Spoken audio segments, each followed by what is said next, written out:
Welcome to another edition of Carnivore Bites. I'm your host, Jeff Sherman, along with Dr. Eric Lopkin. And very interesting week. And one thing I'm really fascinated about, and I actually think our listeners would as well, is the polls. I find it fascinating because it's ever-changing. And am I wrong in saying, Dr. Lopkin, that it seems like after the Republican convention that Trump got a bounce that Biden didn't through his convention? Trump did get a post-convention bounce, but you're correct. Biden did not get a bounce, which quite frankly was a little surprising. I can't remember the last time a presidential candidate didn't get a bounce after a convention. I think it was pretty nondescript. I think it was a pretty awful convention, production value, interest level. I think that was part of it. And I think Biden overall is not a very interesting candidate, but I could be wrong. So anyway, about the polls, what's going on, Dr. Lopkin? Some of these poll numbers that are coming out are remarkable. And what makes it even more remarkable is the fact that the mainstream media is not talking about this. We have a Rasmussen poll. Now, this was they broke this down by party. And 84% of Republicans are supporting Trump. 34% of Democrats are looking at Trump's record as at why they're run as what they're voting on. But the big one is unaffiliated voters. 62% are going for Trump. Okay, but I have to ask the question. Why is it still reported that that Biden has a commanding lead, or at least a appreciable lead? I mean, you watch CNN, you know all that, yeah.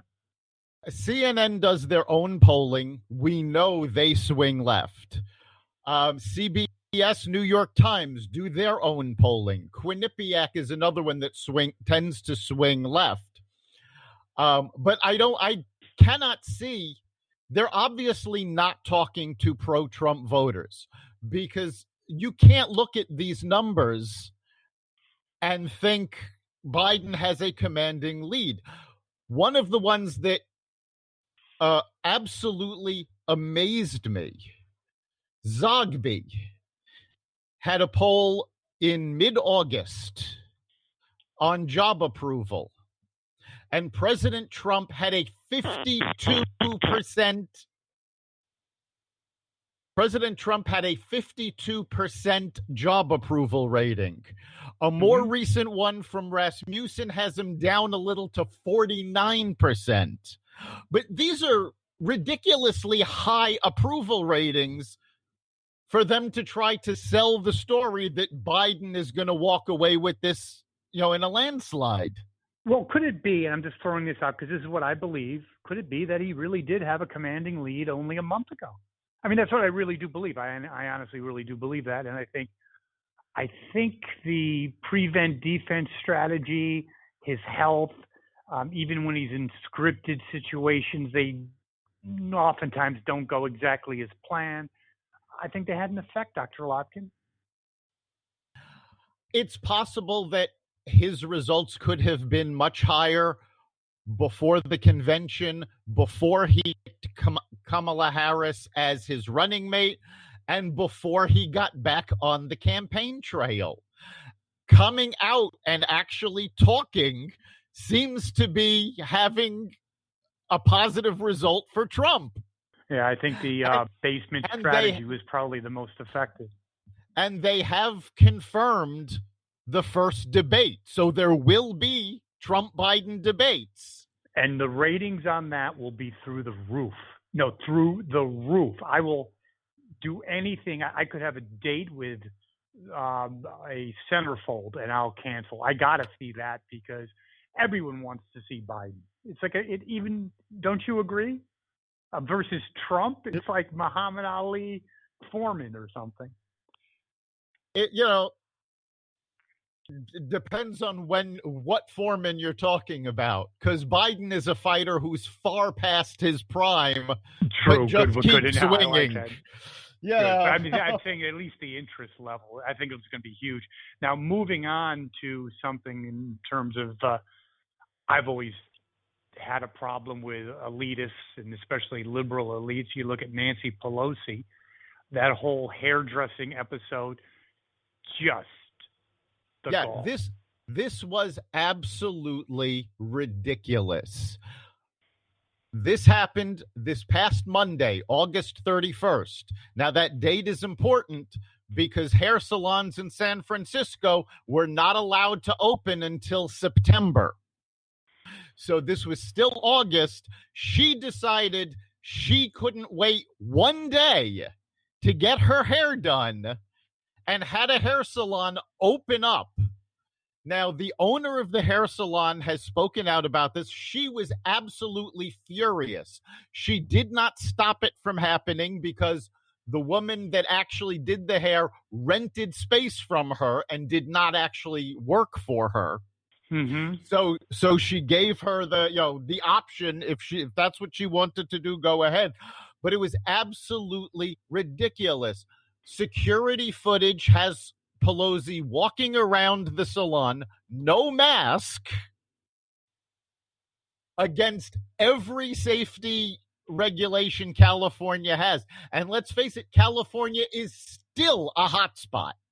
Yes, it is. I think isn't it always the liberal elites, just like Bernie. It's do as I say, not as I do. I mean, he has three houses.